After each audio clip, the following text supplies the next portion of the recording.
ভারতীয় চ্যানেল এনডিটিভিকে দেয়া একটি সাক্ষাৎকারে বলেন, আপনি যদি বাংলাদেশকে অস্থিতিশীল করে তোলেন তাহলে সেই অস্থিরতার আজ কিন্তু বাংলাদেশের বাইরেও মিয়ানমার, সেভেন সিস্টার্স, পশ্চিমবঙ্গ সর্বত্রই অগ্নুৎপাতের মতো ছড়িয়ে পড়বে। মূলত ভারতের উত্তর পূর্বাঞ্চলের 7টি রাজ্য নিয়ে গঠিত এই সেভেন সিস্টার্স। ভারতের রাজ্য 28টি এবং ভারতের কেন্দ্রশাসিত রাজ্য 5টি।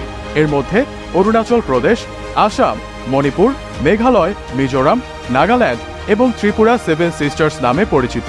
সাংবাদিক জ্যোতি প্রসাদ সাইকিয়া সর্বপ্রথম এই 7টি রাজ্যের একত্রে নামকরণ করেন। 7টি রাজ্যের মোট আয়তন 2,62,184 বর্গ কিলোমিটার, যা ভারতের প্রায় 4% এলাকা নিয়ে গঠিত। ভারতের 7টি অঙ্গরাজ্য নিয়ে গঠিত সেভেন সিস্টার্সের অন্তর্ভুক্ত 4টি রাজ্যের সাথে আবার বাংলাদেশের বর্তমান বাংলাদেশের ইয়ং জেনারেশনের কাছে সেভেন সিস্টার নামটা খুবই জনপ্রিয়। এটা নিয়ে আমারও আগ্রহের কমতি নেই। সাম্প্রতিক ভারত সরকার বাংলাদেশের ট্রানশিপমেন্ট প্রত্যাহার করেছে। কেবল সীমান্ত দিয়ে যে ব্যবসা হয় সেই ব্যবসার 25 থেকে 30% ব্যবসায়ী ট্রানশিপমেন্টের জন্য হয়ে থাকতো। এই এলাকার যারা ট্রাক চালক আছে, ট্রাক ব্যবসায়ী আছে এবং যে সমস্ত কুলি এই ট্রানশিপমেন্টের ম্যাটেরিয়াল এক ট্রাক থেকে অন্য ট্রাকে স্থানান্তর করত, সেই সমস্ত কুলিরা কাজ হারাবেন বলে প্রাথমিকভাবে ধারণা করছেন তিনি। এখানকার লোডিং আনলোডিং এর যারা যুক্ত ছিল ট্রাক টু ট্রাক, তারা কাজটা হারালো এবং দেখা যাচ্ছে যত কার্গো আমরা ইম্পোর্ট করি তার মধ্যে 30%-এর কাছাকাছি এই কার্গো ছিল, অর্থাৎ প্রায় 25 থেকে 30% কাজ আমরা এই পোর্ট দিয়ে হারালাম। বাংলাদেশের উপরেই নির্ভর, তারা না আসলে দুটো পয়সা তো ঘরে তো নেওয়া যায় না, বাচ্চাগুলো সবাই আছে। একটা প্যাসেঞ্জার নেই, ইনকাম পত্র খুব খারাপ। তাহলে এক শ্রেণীর মানুষ রুটি রুজি খাচ্ছে, আর এক শ্রেণীর 20,000 লোকের রুটি রুজি ডেলি মার খাচ্ছে। এই বর্ডার অঞ্চলে কয়েক হাজার কয়েক লক্ষ লক্ষ লোক না খেয়ে নেই, একদম প্যাসেঞ্জার। লুৎফুজ্জামান বাবর জন্মগ্রহণ করেন 1958 সালের 10 অক্টোবর নেত্রকোনা জেলার মদন উপজেলায়। তার শৈশব কাটে ঢাকার মগবাজার এলাকায়। তার পিতা এ.কে. লুৎফুর রহমান, তিনি ছিলেন মূলত একজন সাবেক পুলিশ কর্মকর্তা। মা জোবাইদুর রহমান ছিলেন একজন গৃহিণী। 4 ভাই ও 3 বোনের মধ্যে লুৎফুজ্জামান বাবর ছিলেন তৃতীয়। যতদূর শোনা যাচ্ছে তিনি ছোটবেলা থেকেই একটু ক্যাডার টাইপের ছিলেন। আসসালামু আলাইকুম প্রিয় দর্শক শ্রোতা, এবার সেভেন সিস্টারের জনগণ মুখ খুলেছে। তারা কি বাংলাদেশের সাথে সংযুক্ত হতে চায়? গুরুত্বপূর্ণ তথ্য আছে এই ভিডিওতে। প্রিয় দর্শক শ্রোতা, সেভেন সিস্টারের অনেক রাজ্য এত বেহাল দশা যা বলার মতো নয়। ভারতবর্ষ এদের দিকে আসলে নজর দেয় না, তাই তারা বাংলাদেশের সাথে কি যুক্ত হতে চাচ্ছে? চলুন ভিডিওতে বিস্তারিত দেখে আসি। সিস্টার্স। ভারতের রাজ্য 28টি এবং ভারতের কেন্দ্রশাসিত রাজ্য 5টি। এর মধ্যে অরুণাচল প্রদেশ, আসাম, মণিপুর, মেঘালয়, মিজোরাম, নাগাল্যান্ড এবং ত্রিপুরা সেভেন সিস্টার্স নামে পরিচিত। সাংবাদিক জ্যোতি প্রসাদ সাইকিয়া সর্বপ্রথম এই 7টি রাজ্যের একত্রে নামকরণ করেন। 7টি রাজ্যের মোট আয়তন 2,62,184 বর্গ কিলোমিটার, যা ভারতের প্রায় 4% এলাকা নিয়ে গঠিত। ভারতের 7টি অঙ্গরাজ্য নিয়ে গঠিত সেভেন সিস্টার্সের অন্তর্ভুক্ত 4টি রাজ্যের সাথে আবার বাংলাদেশের সীমানা সংযোগ রয়েছে। সেসব হল আসাম, মেঘালয়, মিজোরাম, ত্রিপুরা। ভারতের দক্ষিণ পশ্চিমে বাংলাদেশের সাথে 1,596 কিলোমিটার বা 992 মাইল আন্তর্জাতিক সীমানা রয়েছে। 1972 সালে এই 7টি রাজ্যকে সেভেন সিস্টার্সের মর্যাদা দেওয়া হয়। এর আগে এইসব অঞ্চল ভারতের অন্তর্ভুক্ত ছিল না। আসামের মাধ্যমে ভারতে যুক্ত হয় রাজ্যগুলো। এইসব অঞ্চলে বসবাসরত গারো, খাসিয়া, ত্রিপুরা, মিজোরাম সহ নানা অধিবাসীরা নিজেদের অধিকারের জন্য নতুন রাষ্ট্র গঠনের দাবি করে আসছে। এই রাজ্যগুলো বিভিন্ন দিক দিয়ে একে অপরের ওপর নির্ভরশীল। সংস্কৃতি, ধর্ম, কৃষ্টি কালচার এক না হলেও নানা ক্ষেত্রে রয়েছে তাদের মিল। এসব রাজ্যের অধিকাংশ লোকই উপজাতি ও আদিবাসী। আবার রাজ্যগুলোর জাতি ও ধর্মীয় অমিল থাকলেও রাজনীতি, অর্থনীতি নানা বিষয়ে সংযোগ রয়েছে। তাই এই সমস্ত রাজ্যগুলোকে একত্রেই বিবেচনা করা হয়। কথিত আছে, স্থানীয় আদিবাসী রাজারা দীর্ঘদিন এসব অঞ্চল শাসন করে আসছে। গারো, খাসিয়া, ত্রিপুরা, বোরো, মিজো আদিবাসী অধ্যুষিত রাজ্যগুলোর অধিবাসীরা দীর্ঘদিন ধরে নাগাল্যান্ড, মণিপুর, অরুণাচল, মিজোরাম, আসাম রাজ্য নিয়ে নাগা স্বাধীন ভূমি গড়ার দাবি তুলছে। সম্প্রতি ভারতের স্বাধীনতা দিবসে মণিপুর রাজ্যে কয়েক হাজার লোক নাগা পতাকা উড়িয়ে স্বাধীন ভূমির পক্ষে সমর্থনও দেন, যাকে কেন্দ্র করে উত্তেজনা ছড়াতেও দেখা যায়। সেভেন সিস্টার্সের 7টি রাজ্য চতুর্দিক দিয়ে অন্যান্য রাষ্ট্রের স্থলভাগ দিয়ে বেষ্টিত। ফলে ভারতের মূল ভূখণ্ডের সাথে এই রাজ্যগুলোর যোগাযোগ রক্ষা করা হয় মাত্র 60 কিলোমিটার দৈর্ঘ্যের একটি সরু পথ দিয়ে, যাকে বলা হয় চিকেন নেক বা শিলিগুড়ি করিডোর। এটি ভারতের পশ্চিমবঙ্গ রাজ্যের উত্তর দিকে অবস্থিত। তবে ভারতের কেন্দ্রবিন্দু থেকে সেভেন সিস্টার্স দূরে হলেও রাজনৈতিক দিক থেকে ভারতের জন্য এটি অনেক গুরুত্বপূর্ণ।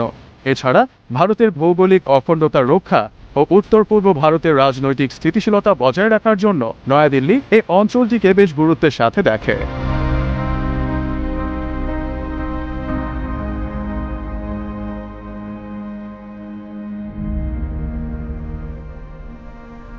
বাংলাদেশের উপরেই নির্ভর, তারা না আসলে দুটো পয়সা তো ঘরে তো নেওয়া যায় না, বউ বাচ্চাগুলো সবাই আছে। একটা প্যাসেঞ্জার নেই, ইনকাম পত্র খুব খারাপ। তাহলে এক শ্রেণীর মানুষ রুটি রুজি খাচ্ছে, আর এক শ্রেণীর 20,000 লোকের রুটি রুজি ডেলি মার খাচ্ছে। তারা ভিসা যদি ছাড়ে আমাদের ব্যবসা আছে, আর যদি ভিসা যদি না ছাড়ে আমাদের কোনো ব্যবসা নেই। আমি এই মুহূর্তে দাঁড়িয়ে রয়েছি সেই ভারত বাংলাদেশের পেট্রাপোলের এই আন্তর্জাতিক ল্যান্ড পোর্টে। বাংলাদেশের প্যাসেঞ্জার এপাশে আসলে কিছু মাল বিক্রি হয়। এই বর্ডার অঞ্চলে কয়েক হাজার কয়েক লক্ষ লক্ষ লোক না খেয়ে প্যাসেঞ্জার নেই, একদম প্যাসেঞ্জার নেই দাদা। বর্ডারের অবস্থা খুব খারাপ, খুব খারাপ। এভাবে চললে কিভাবে চলবে? আমাদের তো খুবই অবস্থা খারাপ। সত্যি কথা বলতে অর্থনৈতিক অবস্থা খুবই খারাপ। আজকে আমি কলকাতার বাইরে জেলা সফরে বেরিয়েছি। গন্তব্য ভারত বাংলাদেশের সবচেয়ে ব্যস্ততম স্থল সীমান্ত বন্দর বেনাপোল পেট্রাপোল সীমান্ত বন্দর। ঢুকে গিয়েছি একেবারে সীমান্ত এলাকায়। আপনারা দেখতে পাচ্ছেন যে একেবারে এই সীমান্ত এলাকা এখন কর্মব্যস্ততা থাকার সময় ঠিক সেখানে একদম পুরো নিঝুম নীরবতা আমরা কিন্তু লক্ষ্য করছি। এই সময় বাংলাদেশ থেকে প্রচুর সংখ্যক পর্যটকরা আসতেন, তখন কিন্তু এক ধরনের বাংলাদেশি পর্যটকদের কোলাহল আমরা শুনতে পারতাম এবং দেখতে পারতাম। সেটা কিন্তু এই মুহূর্তে দেখা যাচ্ছে না। অনেকে মনে করেন লুৎফুজ্জামান বাবর ভারতের সরকারের কাছে একটা আতঙ্কের নাম। লুৎফুজ্জামান বাবর সেভেন সিস্টার্সকে বিদ্রোহী দল বানিয়ে ভারতকে অস্থিতিশীল করতে চেয়েছিলেন। 2004 সালে তিনি 10 ট্রাক ভর্তি অস্ত্র, গোলাবারুদ, রকেট লঞ্চার ইত্যাদি ভারতে পাঠাতে চেয়েছিল। তখন তারা নিজেদের দেশে গৃহযুদ্ধে অবতীর্ণ ছিল। অরুণাচল প্রদেশ, আসাম, ত্রিপুরা, নাগাল্যান্ড, মণিপুর, মিজোরাম ও মেঘালয়কে মূল ভারত থেকে আলাদা করতে চেয়েছিল তিনি। আর সেখানে আন্দোলনকারীদের 10 ট্রাক অস্ত্র সরবরাহ করতে চেয়েছিলেন এই বাবর, কিন্তু শেষ পর্যন্ত তা করতে পারেননি। সে সময় যদি এই অস্ত্রগুলো ভারতে প্রবেশ করত তাহলে ভারতের পরিস্থিতি কেমন হতো তা ভাবতেই গা শিউরে ওঠে। তিনি ছিলেন এমন একজন ব্যক্তিত্ব যিনি ভারতকে হুমকি দিয়েছিলেন। তখন বাংলাদেশের কেউই এই সাহস দেখায়নি, এমনকি এখন পর্যন্ত বাংলাদেশের এমন সাহস কারোরই হয়নি। 10 ট্রাক অস্ত্র মামলাটি হয়তো অনেকেই ভুলে গেছেন, কিন্তু সেই সময়ে উদ্ধারকৃত অস্ত্রের আনুমানিক মূল্য ছিল প্রায় 27,000 কোটি টাকা। অনেকেই মনে করেন যে সময় তিনি স্বরাষ্ট্রমন্ত্রী ছিলেন এবং এই অস্ত্রগুলো যদি ভারতে ঢুকতো তাহলে আজকে ভারতের সেভেন সিস্টার হয়তো অক্ষতই থাকতো না। ভারত তখন নিজেদের নিরাপত্তা নিয়ে এতটাই ব্যস্ত হয়ে পড়ে যে আমাদের দেশের অভ্যন্তরীণ বিষয়ে হস্তক্ষেপ করার সময় পেত না।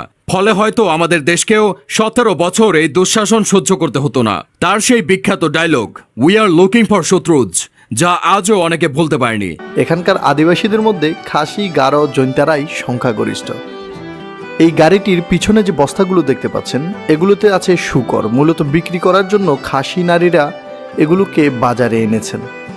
ছোট ছোট ঘর, এগুলোতে বসতি আছে, তাই না? মানুষের বসতি আছে। বর্তমান বাংলাদেশের ইয়ং জেনারেশনের কাছে সেভেন সিস্টার নামটা খুবই জনপ্রিয়। এখন ছিলাম এখানে, মানুষ আমাকে যেই রিকোয়েস্টটা করেছে সব সময় বা রিকোয়েস্টটা করছে সেটা হচ্ছে এই এলাকার উন্নয়নের জন্য যেন আমি ভিডিওতে বলি, কারণ ওনাদের এলাকার উন্নয়ন হচ্ছে না। বা এই দেখেন রাস্তাঘাটের কি অবস্থা, সিঁড়ি হচ্ছে না, কিছুই হচ্ছে না।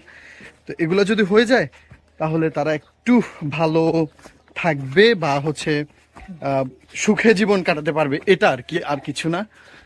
এই জন্যই সবাই রিকোয়েস্ট করছিল। যাই হোক, যদি কেউ দেখে থাকেন বা হচ্ছে তাদের এলাকার উন্নয়ন করা যায় তাহলে একটু করে দিলে ভালো। আর কেউ যদি নিজ উদ্যোগে এখানে একটু ডিপ কল বা হচ্ছে পানির ব্যবস্থা করে দিতে পারেন তাহলে তো আরও ভালো। বর্ষা, চলে যাই আমরা। দর্শক শ্রোতা, এই বিষয়ে আপনার মতামত থাকলে লিখতে পারেন কমেন্ট বক্সে আপনার মতামত। আজকে এ পর্যন্তই। আল্লাহ হাফেজ।